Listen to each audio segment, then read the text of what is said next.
Hello, gents. I was informed that the Senate and the House say they reached a deal on the federal government's tax plan. It is just mind-boggling to me what they're doing. First, on a national level, this is the exact opposite of everything they talked about. They talked about helping the middle class and working families. 60% of the benefit goes to the top 1%. That's a fact. That's a fact, right?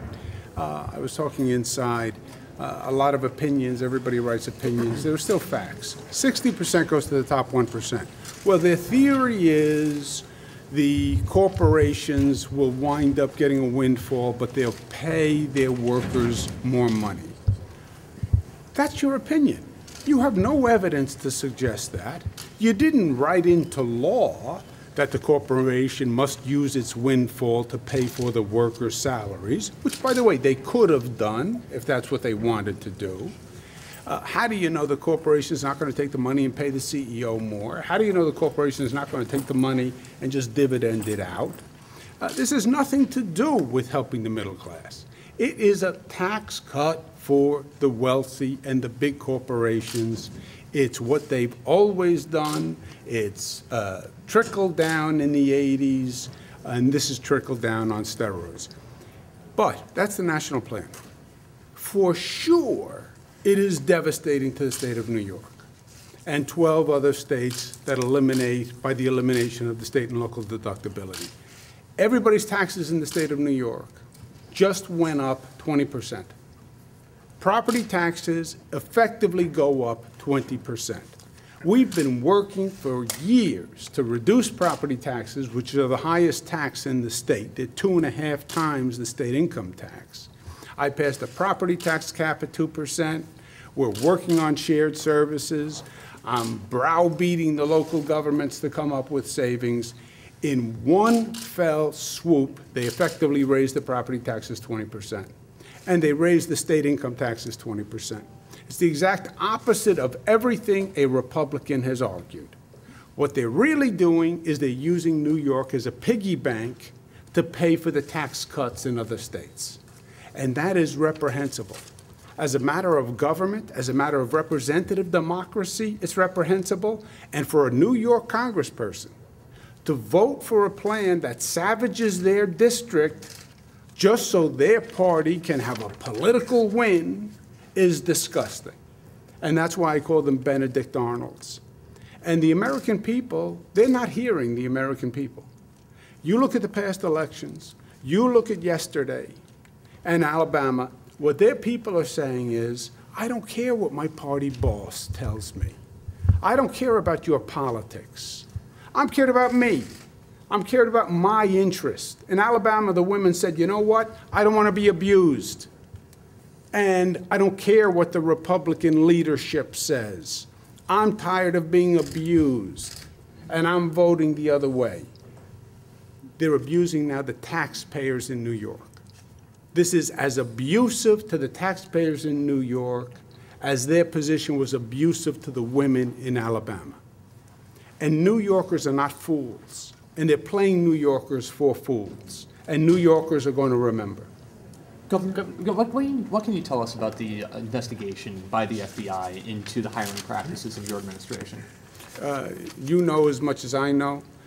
Every administration on the state level since Rockefeller has hired people and detailed them. The federal government does it, the White House does it, the Department of Justice does it, so that's all I know. Did you have to give testimony to them or any depositions? No? I don't want to speculate on motivation. Are you confident that that is what they are investigating? That's what they are looking at, yeah.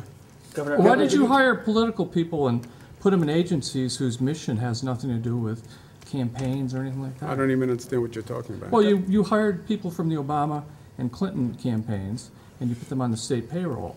But you put them in agencies that the mission of the agencies has nothing to do with campaigns and politics. Have you been in Albany? Have you covered government? Do people who have political experience get hired by government? Or is this a new fact for you? On the REDC process, in the context of next year's budget, is this type of grant funding something you'd be willing to pare back to try to address the deficit, or is this, in your mind, essential spending? Well, look, they devastate the state with state and local, which is going to hurt, with no rationale. By the way, the rationale that, well, why should the federal government subsidize New York? It doesn't. New York subsidizes the federal government, you know? This is what's infuriating to me, opinion versus fact. I went through this with Jesse's story. Well, they say this. Yeah, but it's not a fact, right? 2 + 2 = 4. They say 2 + 2 = 5. Yes, but it doesn't. And them saying it doesn't make it so. The federal government does not subsidize New York. New York subsidizes the federal government to the tune of $48 billion. We are the #1 donor state. No one gives more money than New York, period. Even with this cap, the Republican argument has been a small number of New Yorkers pay the majority of the taxes, which is true. The reason they argued against the millionaire's tax, which you all heard, was they were saying you'll chase the millionaires away, and when you chase the millionaires away, the taxes they pay will leave. That's been their argument.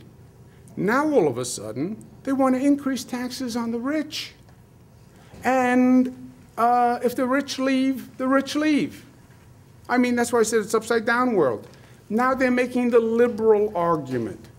But they hurt the state with state and local deductibility, which could be a long-term competitive disadvantage. Second, they cut our budget, about $2 billion in Medicaid.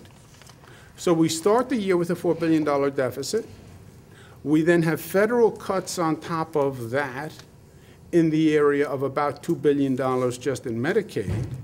You then have a long-term impact of the loss of economic revenue by the state and local deductibility. So it is purposeful.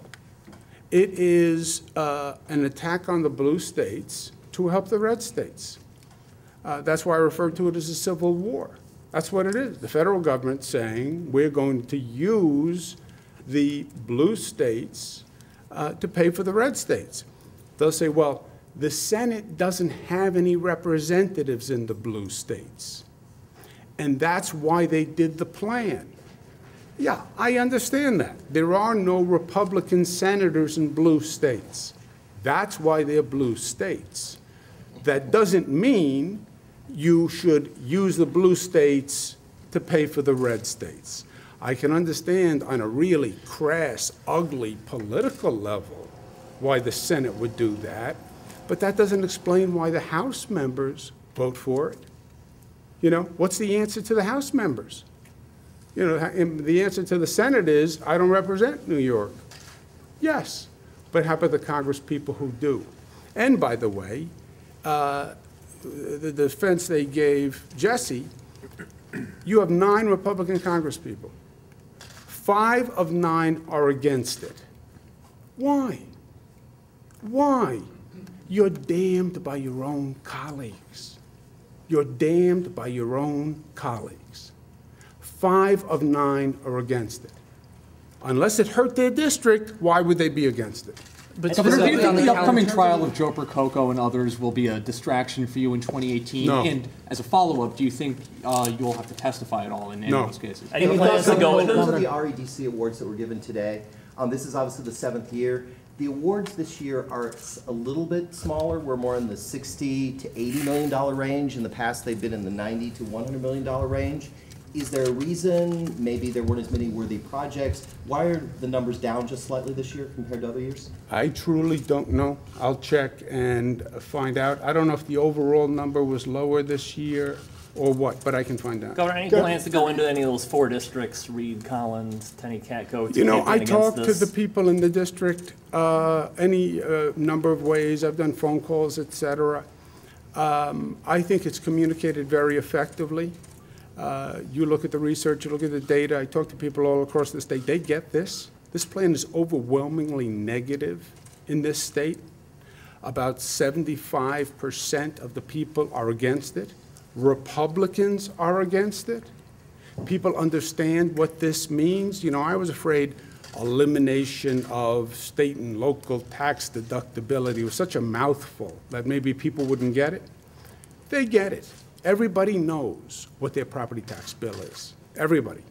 Plus, we've been making such a big deal out of it over the past few years, property tax cap, shared services, et cetera. They get it. Plus, we pay the highest property taxes in the United States of America.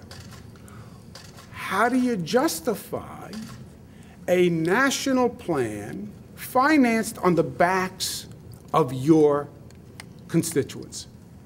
That's the fundamental question. And look, maybe I'm all wrong. You just had an election yesterday that defied all political wisdom, right? Why?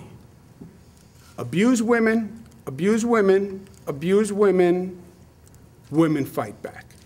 Governor? That's what yesterday was. You know what? Great. Great. And I don't say that as a Democrat because it was Republican. I say that on behalf of my daughters. Cara, Mariah, Michaela. Great, great, great. Women stand up. Women say, I don't give a darn about your politics and about your labels. I'm not going to be abused anymore. By the way, we signed another bill today that protects the rights of victims of domestic violence. We started it with the Women's Equality Act back in 2013 because anyone who doesn't believe there is culturalized and institutionalized discrimination against women in this society is in the state of denial. And they're not in the state of New York. They are discriminated against in the workplace. There is a glass ceiling. They're disproportionately represented on corporate boards and corporate management. They're more likely to be victims of abuse. And women said, I've had it, and I don't vote party label. I'm voting in my own interest. The same thing is going to happen here. New Yorkers are not fools. And you just hurt their own personal economic interest. And they're going to remember. Governor, on the issue of sexual harassment, Senator Gillibrand called for the president to resign over his response to that. Could you, do you echo that opinion? Do you share that opinion? And secondly, how do you feel about the president's response to the senator yesterday? Well, look, I agree with the thrust of the senator's comments because it is bigger, frankly, than just the president. Women have been victims of discrimination and abuse. But do you feel the president should resign? They have been. I understand what she's trying to say, and they're provoking, it's a provocative conversation, but this administration has been insensitive to women. It has been, and I agree with her. Governor, what about the hiring of Sam Hoyt? Was that a mistake, given his past when he was in the Assembly, he had a relationship with an intern, and now he's got this lawsuit that he's facing? No, I don't think so. I think what he did was wrong. I don't think it was a mistake to hire But would you him. hire a person? Would you hire a person again in that situation? He was banned from having interns in his office for sexually acting out with him. Yeah, there's no doubt that he had a mistake. He had made a mistake, and he was past it, and he paid his price, and he left the assembly, et cetera. Governor, any comment on Brian Cope announcing his run for governor? No. Any comment on Marty Goldman and his activities in Brooklyn? Oh.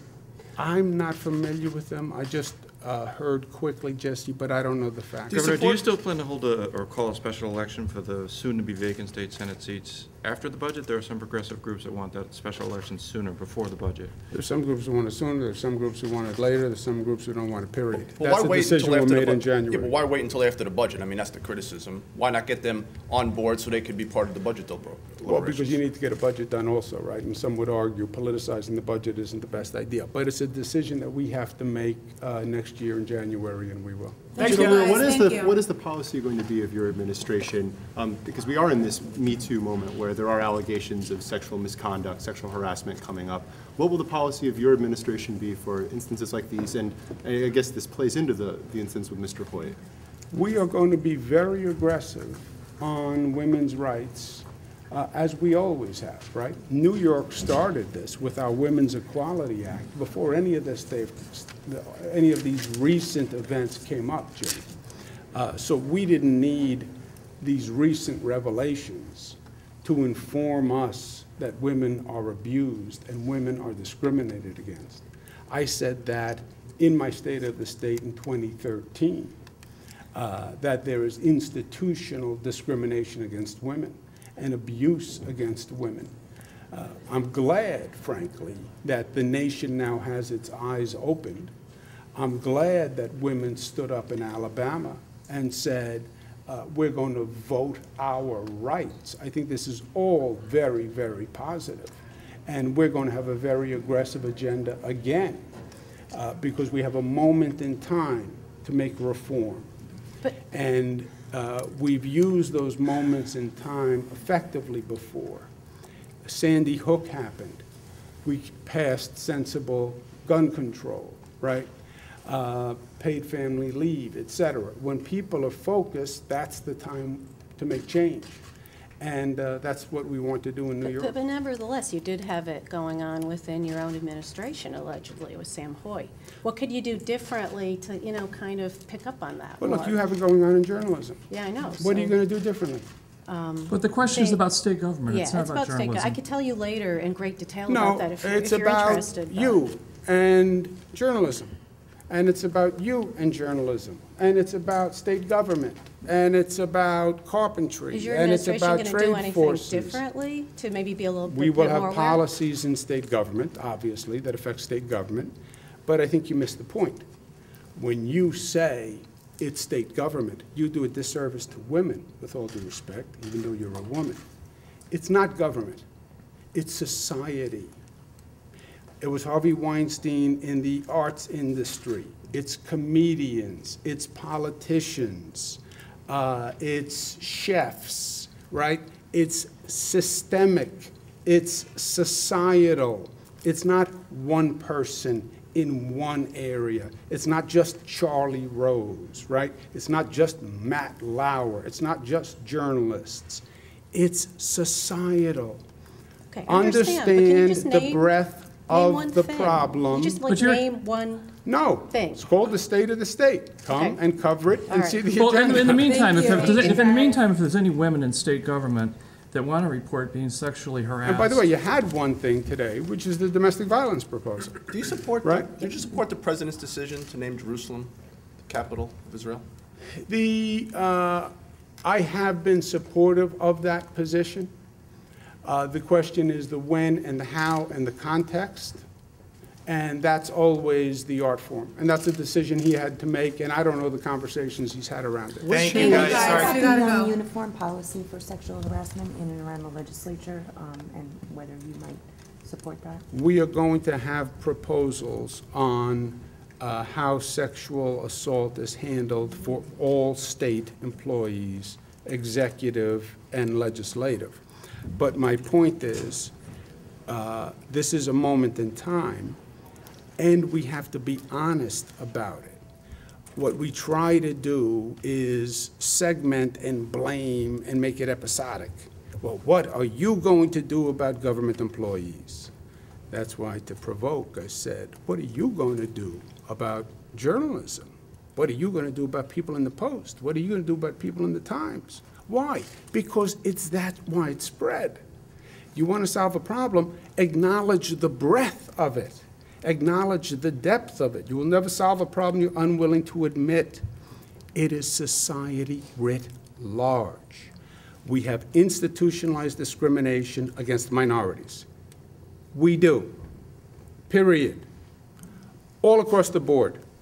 Employment, our criminal justice system, our housing system, minorities are treated differently. Women are treated differently. There is institutionalized, culturalized discrimination. And it's all of us. It's all of us and all of our industries. Define the scope of the problem so you actually solve it rather than do episodic, easy-to-digest nuggets which just kick the can down the road. Thank you, guys. Thank you, Governor. Yeah,